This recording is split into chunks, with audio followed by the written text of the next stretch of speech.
this episode, we're going to talk about robes, trees, and nails. Here we go.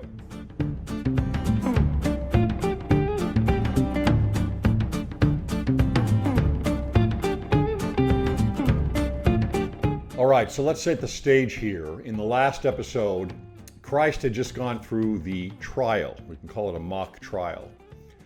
And he's been sentenced. He has been led out to the soldiers to be mocked.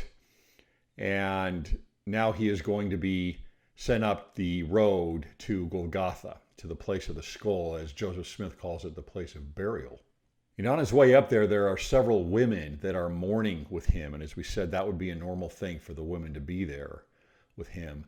One thing they would do in Jerusalem is the noble women would come out and they would offer vinegar and frankincense, or vinegar and myrrh, something rather expensive. And they would offer this to those that were going to be executed. So it was a sign of empathy and compassion. And we see that that is something that is offered. John doesn't talk about that, but the other synoptic, I think all of the synoptic gospels talk about him having vinegar, or being offered vinegar anyway. He turns it down, but vinegar or wine with this frankincense or myrrh to numb his senses and to make it so that you don't feel everything that you're about to go through, the unthinkable, excruciating pain of what's coming with the crucifixion. And of course, the women would be there for that because, again, they're there through these steps for all people of birth and marriage and death and passing on through the veil. That's the place where a woman would be, responsible for those eternal passages. Another thing that's mentioned here as he's on the road up to Golgotha is that one Simon of Cyrene is given the assignment where he has got to help carry the cross, or, the single beam, the horizontal beam is most likely what that was. Something that would have been very heavy, considering also that Jesus has already been scourged and mocked and has the crown of thorns on his head. He's probably pretty worn out and been up all night. And, he had a little bit of a bad night the night before. So he's pretty worn out. But this Simon of Cyrene is an interesting place. This is a place that back in the time, just after the time of Alexander the Great, when they conquered Judea and other parts, Ptolemy, his successor, had about 100,000 Jews sent out of Judea and down into Cyrene, which is actually in Libya. And it's on the eastern part of Libya that would have been bordering closer to Egypt. And this is kind of an interesting place. They had their own synagogues in Jerusalem from there. This became a center for Christianity, a strong center for Christianity. It was also a place where a lot of, they would call sicarios or assassins ended up going, knife stabbers ended up going. But it's kind of interesting that he would be there, that this might be somebody who was sympathetic to Christ, maybe not, but it could have been a community there in Cyrene, in Libya, that would have been prime for conversion, so to speak. And that's why there was a center there of Christianity very quickly after the death of Jesus. And Simon even has his sons in the book of Luke. His sons are mentioned, Alexander and Rufus. And they've even found in that valley between Gethsemane, the Mount of Olives, and the city of Jerusalem, the walled city, in that valley of judgment of Jehoshaphat, the Kidron Valley, they've found a cave burial area with the title on there of Alexander, son of Simon. So who knows? But this is somebody who is, they say, compelled to carry the cross for Jesus at least part of the way, maybe once Jesus just couldn't carry it any further. And he's compelled to do that. And that was also a Jewish law, actually, where you had to have somebody that would go forth before you, heralding the person that was convicted and that was going to be executed, kind of like a last chance. They would go out crying out to the people, to the crowd, saying exactly what the guilty party had done and the accusations that were laid upon him. And there was anybody that in that crowd as he went up toward Golgotha that would say something against this accusation. It was kind of like a one last chance. So that would be normal to have kind of a herald that would be out there. And maybe that's part of the role that Simon of Cyrene would have been playing. So Jesus ends up on Golgotha. Who knows how large this crowd would have been. It is the eve of Passover. And so there is a lot going on here. And it is also, it coincides with the eve of the Sabbath. So people are very busy trying to get things done for Passover, but not being able to take too long because Sabbath will be on its way here by 6 p.m. that day. The Synoptic Gospels have Jesus being crucified up on the cross at about 9 a.m. and then actually dying at around 3 p.m. John actually says that he's turned over at around noon, turned over to the high priest at about noon. But regardless, there's probably a sizable crowd that is watching this. Jesus is a prominent figure and has a lot of people there that are his disciples that have followed him, that are there for Passover in Jerusalem. And we can think about what is happening here with him. He's about to be crucified, which is basically being put up on a cross. He is nailed to the cross, but you're put up on the cross, your arms are stretched out, and what happens is gravity takes over. And eventually what kills you is your internal organs actually start tearing apart. And so like Talmage, James Talmage actually says that Jesus ends up dying of a broken heart. That's very possible. He says even medically, a broken heart would have caused the water and blood to come out when he is pierced. But that's what he's going to be going through. He's going to be going through incredible, excruciating pain, and about one of the most horrific ways you could think of dying. But it is interesting to me that he's going to die on a tree. And oftentimes they refer to the crosses as trees, and you'll hear that people are crucified on a tree. And sometimes it was a real tree. They would actually just nail them up onto a tree and crucify people. But a lot of times they were referring, when they say trees, to a cross that they would put people on. And so he's dying on a tree. It's interesting that you kind of go from tree to tree here. And what I mean by that is the tree of knowledge of good and evil. That Adam and Eve partake of what you would really consider a low-hanging fruit there. They want knowledge. They want to move on. They want to experience life and mortality. And so they partake of this low-hanging fruit off of this tree of knowledge of good and evil. One thing that tree represents is the law. It can mean many things, but one thing it definitely, well, for me anyway, definitely means is the law. It's the law of Moses and it's the law of God. Because once you have the law, then you know what is right and wrong. And so the law being placed out there gives you both the ability to succeed with that law, to comply with the law, and to have the consequences of breaking that law. And so you end up with a knowledge of good and evil from the law. And so that fruit, in some ways, what that represents is the ability to have this choice to decide if you're going to go along with the law, if you're going to go along with what's right, or if you're going to suffer the consequences that come along with that freedom, with that agency, and yet with that law staring you right in the face. It's a lot like, that fruit is a lot like Pandora's box. You open up that box and you have a lot of chaos. It's something you can't really put back into the box. And so now we come down to the time of Jesus. And in a way, he's kind of back to that tree. And that law that has been given is what is going to kill him.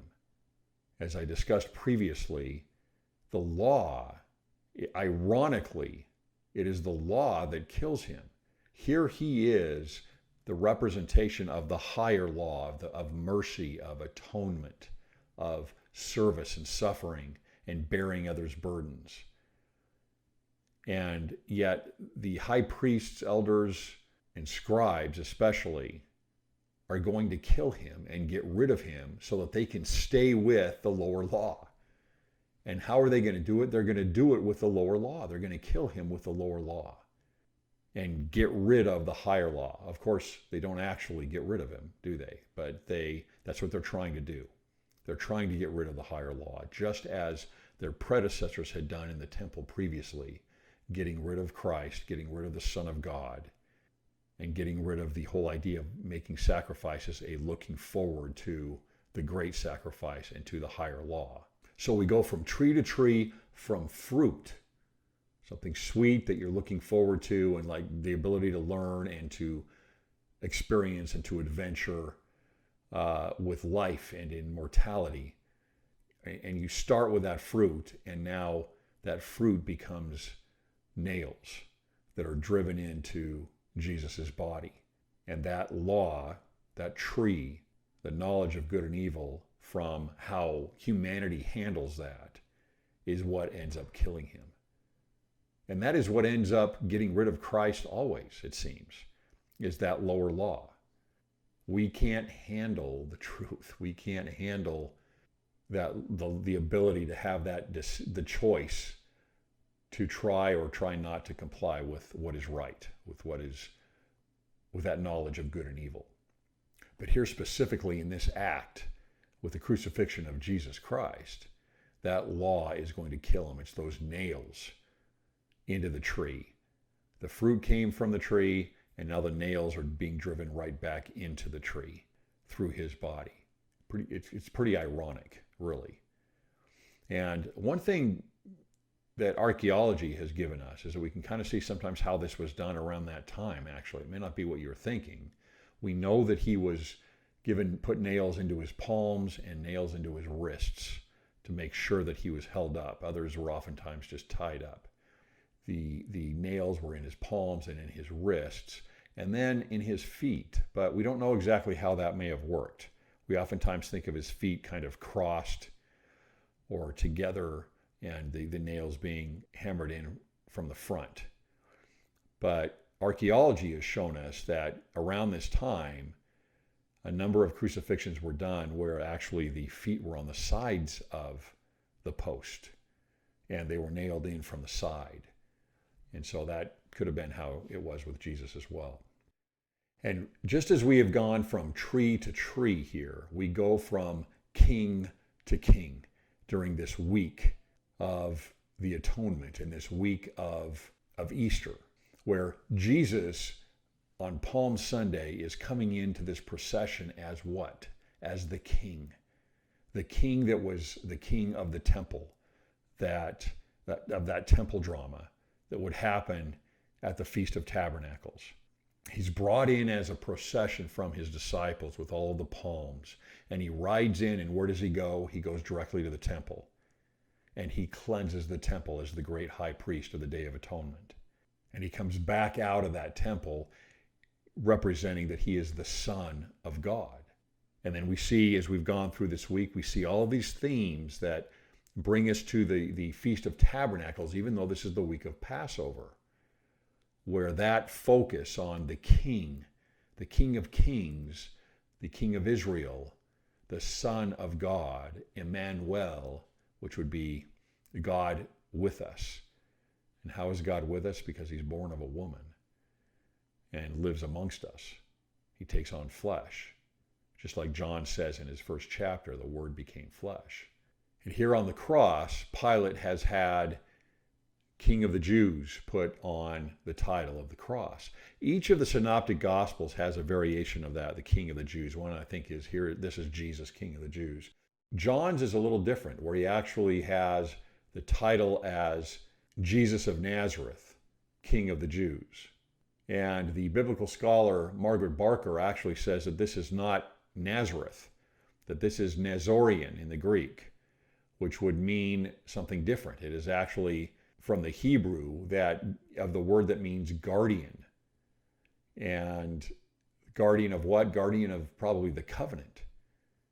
And in fact, Paul was called a Nazarene because he was a guardian of the covenant. And even today in Hebrew, the Jews use that word for Christians. So kind of an interesting little tidbit there. It may not be Nazareth, but the important thing to see here is that, again, this royal procession that started on Palm Sunday, that's what this is about for the authors of the Gospels, that this is the King of Kings. They are witnesses to him being Jehovah, the one that came out of the Holy of Holies and born the Son of God. And remember that the high priests don't want this to say King of the Jews. They say, hey, Pilate, can we just have it say he wanted to say that he was King of the Jews, that he said he was King of the Jews, but he wasn't really. And Pilate says, hey, what's done is done. I've already done this. And so this title remains up on the cross. And even to his death here, there is a testimony about who he is, even in the face of those that want to kill him. But it's not just the King of the Jews. I mean, Pilate has us down as the King of the Jews only because that's who the people are here, or at least those that are in charge. Even the Jews, the high priests, the scribes, and the elders refer to him as the King of Israel, or that he says he is the King of Israel. The King of the Jews is not a title that is mentioned previously in the Old Testament, for example. That's not a title, but King of Israel is, and King of Kings is. And so the people around him, they are mocking him and shaking their heads around him. Remember, he's probably on a pathway where all this hustle and bustle that's going on for Passover, people coming in and out of Jerusalem, a lot of travelers could have been coming in and through here, would have been going right by where Jesus was on the cross. This is a reference to the Messiah, right? Remember, they have a different idea. Most of the people there have a different idea of what the Messiah is. This is the political figure that is going to come and save Jerusalem from Rome and from all of those that have been captors and rulers over Judea. Destroying and rebuilding the temple, probably a look back toward the Temple of Solomon, was that kind of a sign for the Messiah. But then they also say, save thyself if thou be the Son of God, come down from the cross. So this would be a mocking about him being Jehovah, not just that they don't think it's him, but they probably don't believe that there is a Son of God. That is not part of their theology anymore. It has been removed. So they're mocking him not just for saying, oh, you're the one, you think you're the Son of God. They're mocking him because they don't believe there is a Son of God. And then interestingly enough, after this we get the chief priests that are mocking him. So here they've put him out of the city on a cross. He's being crucified, and they don't want to stop. They come out and they continue to mock him even on the cross. And they're there with the scribes and the elders. And they say here in verse 42 of Matthew 27, he saved others. Probably a reference at least to Lazarus and maybe some of the other people that he saved. But himself he cannot save.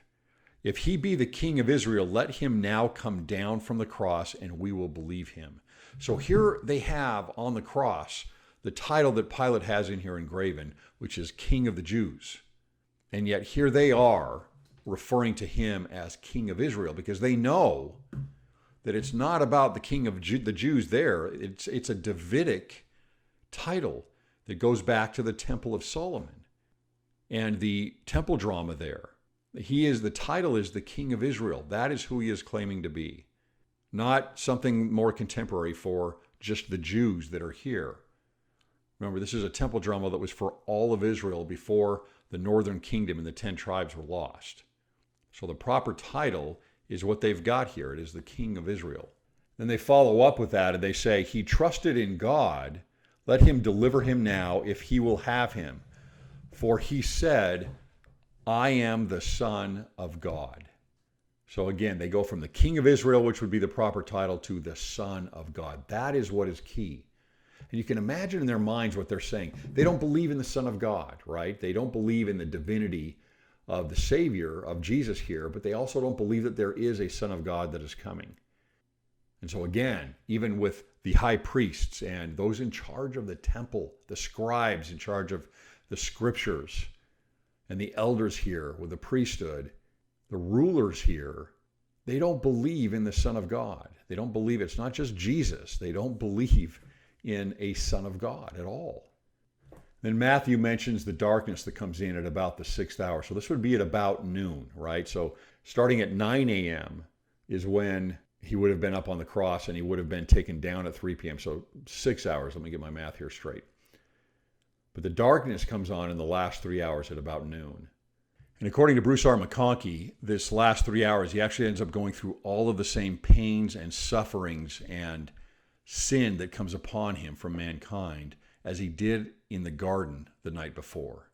So he kind of relives this and goes through it. And that's part of why he says it is finished. It's not just that he is dying on the cross, that he is continuing to atone for the sins of mankind while he was on the cross. So he wasn't done after Gethsemane, apparently. And then in verse 46, and about the 9th hour, Jesus cried with a loud voice, saying, Eli, Eli, lama sabachthani. My Aramaic there. That is to say, my God, why hast thou forsaken me? So just as he was left alone in Gethsemane, and a lot of times we hear about him being forsaken, and why did the Lord forsake him? Well, if Bruce R. McConkie is right when he says that he's going through the same thing he did in Gethsemane yet again, then perhaps again the Spirit had to be removed from him yet again, just like it was in Gethsemane, where he would be battling through this completely 100% on his own without any support. That it had to be a perfect sacrifice, and it had to be done just by him. And then he's confused, that some around him are confused about what he had said. He said something like Elijah. Elias, it says here, that's Elijah in that last phrase in Aramaic. And so some of them that stood there when they heard that said, this man calleth for Elias or Elijah. And that would be something they might think about, because if he's looked at as the Messiah, even if they don't believe in the Son of God, remember in that Seder meal, in the Passover meal, that the last cup that they partake of wine, that they're going to partake of, is the cup of Elias, the cup of Elijah. And that cup is taken, and then that allows for Elijah to come in. And so they leave the door open at that time, and they have the empty seat at the table, because Elijah is the one that is going to announce the coming of the Messiah. And so they're saying, hey, maybe he's saying that Elijah is going to come, because if he's the Messiah, then maybe Elijah will come and he will bring him down from the cross and save him. And in fact, they run and grab some, it says vinegar on a hyssop, but maybe it has something to do with that last cup. I don't know. The last cup of the Seder meal, that last little bit of wine, the cup of Elijah here. Now, this is an interesting week, obviously, but it's interesting also because this is a week where the eve of the Sabbath is when Passover is. And so they are hurrying more than they usually need to for this, because they need to take care of everything before the sun comes down around 6 p.m. And one of the things that they're doing on this day, the day before Passover, is they come in and all of the people that are here, they're going to bring in the lambs, and they are going to slaughter the lambs at the temple.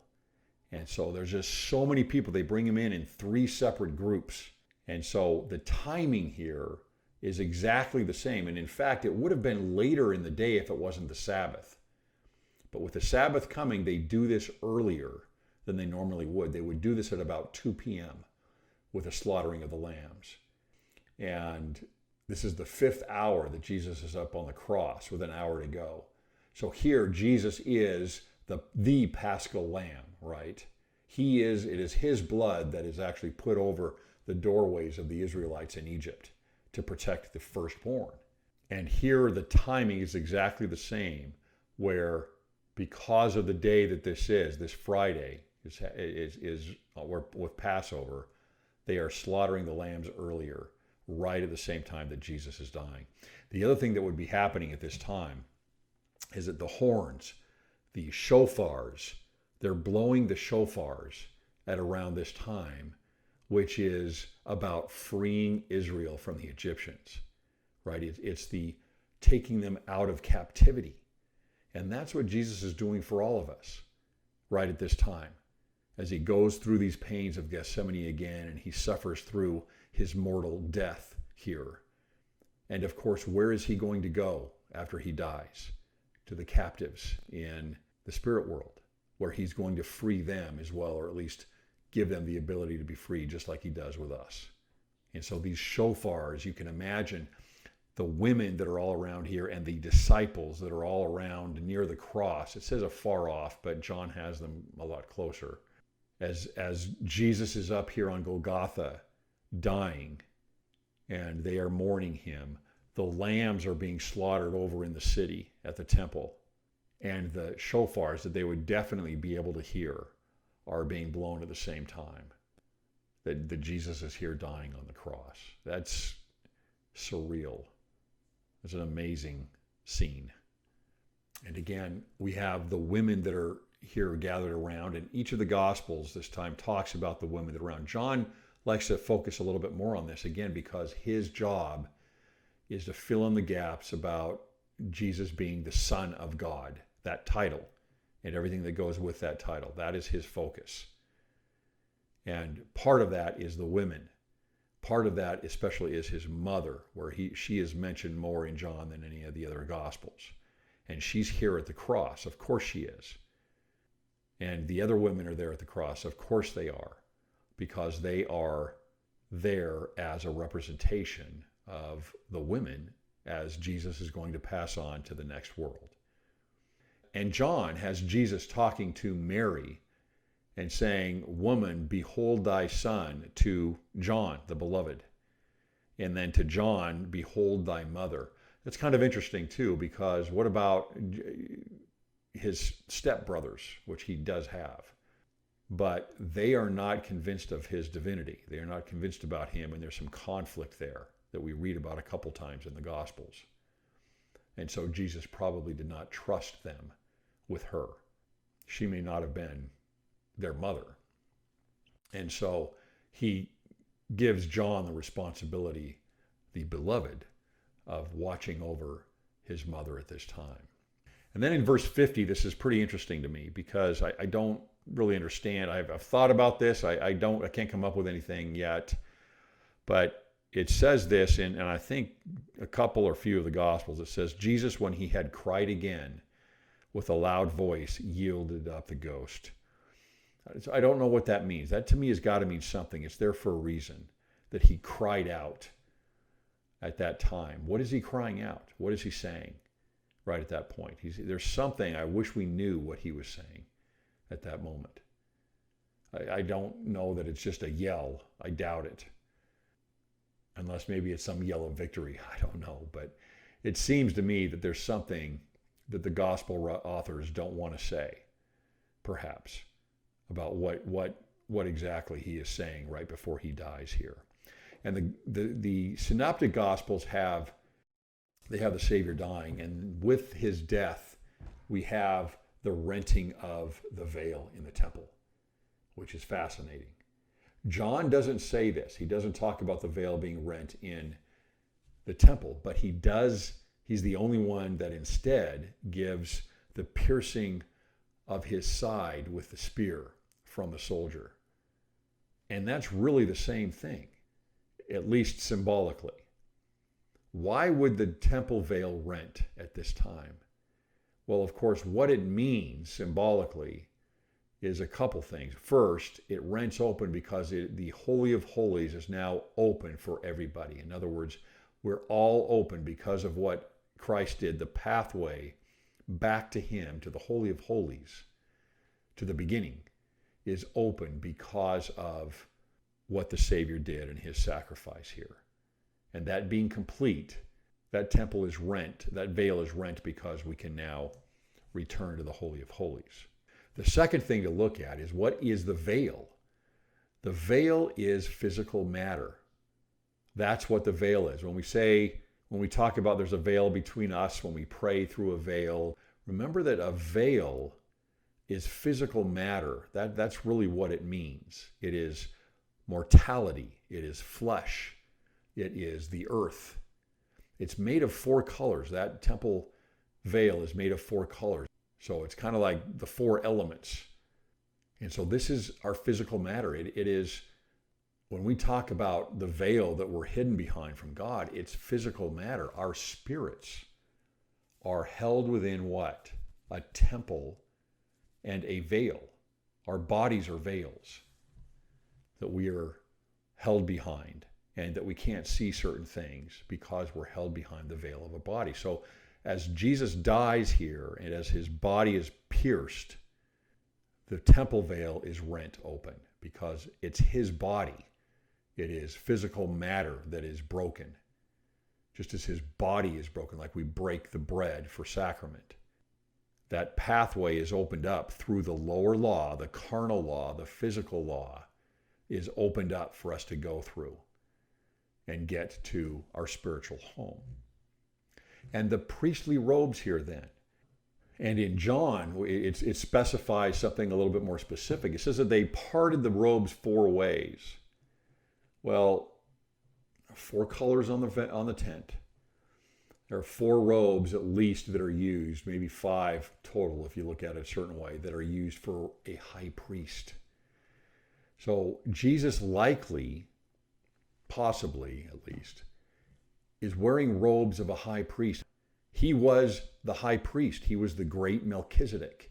We oftentimes thinking of him with paintings where he's just walking around in kind of a white robe, or with a veil of some sort, or around on his head, or something a robe laid over his shoulder as well. But we don't really know what he was wearing all the time. And he could have been wearing something more like priestly garb here. And maybe it was just at certain times, maybe from the night before, as he was going through the Passover meal and he was washing the feet as a high priest, as purifying those that were with him, as in probably a Day of Atonement type of a ritual, preparation ritual. Maybe it's just because of that, and that's why he was wearing his high priestly garb. But there's other examples too, where he's walking and the woman who has an issue with blood, she reaches out to grab his hem. Well, that could be a high priestly robe, and she's grabbing the hem of that robe, or a hem or of a certain robe that he would be wearing. And it's the power of that priesthood symbolically that he's got on him that she's looking for, that she reaches for, as an example. But here, as the soldiers are parting the clothes, it's unlikely that they're ripping the clothes and saying, here's a piece for you, and here's a piece for you, and here's a piece for you. It's more likely that there are several robes like you would have with a high priest. And they are dividing them amongst themselves.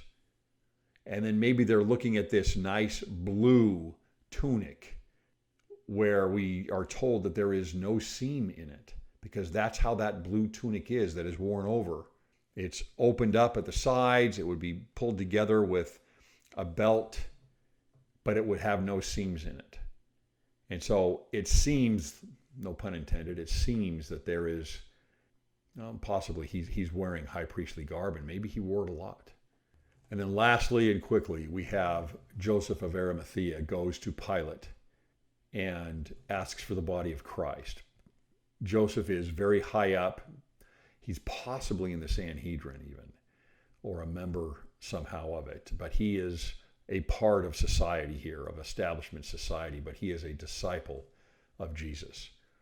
And so he has an open door to Pilate, and he goes to Pilate and he asks for the body, and he wraps the body, and he's got a tomb for the body, his own tomb possibly, that he's going to put Jesus into. And John specifically says that Nicodemus, the one that Jesus talks to about being born again, who also is very high in the priesthood, also comes and brings, I believe it's 100 pounds of spices and etc. that would be worth an enormous amount of money. And that is put into the linen, the white linen that he's wrapped up in.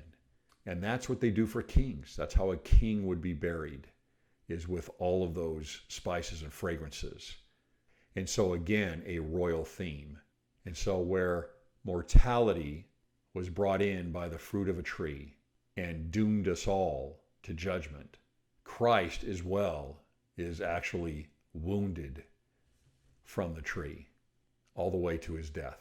But he overcomes it, as we know here shortly, to conquer the lower law and to rent the temple veil open for all of us. And as the robes of the Savior had been removed, the priesthood and the power of Jesus was not. And he suffered again on the cross, not just physically, but spiritually, going through yet another Gethsemane for the last few hours as the Paschal Lamb and as the freer of the captives of Israel, which is all of us.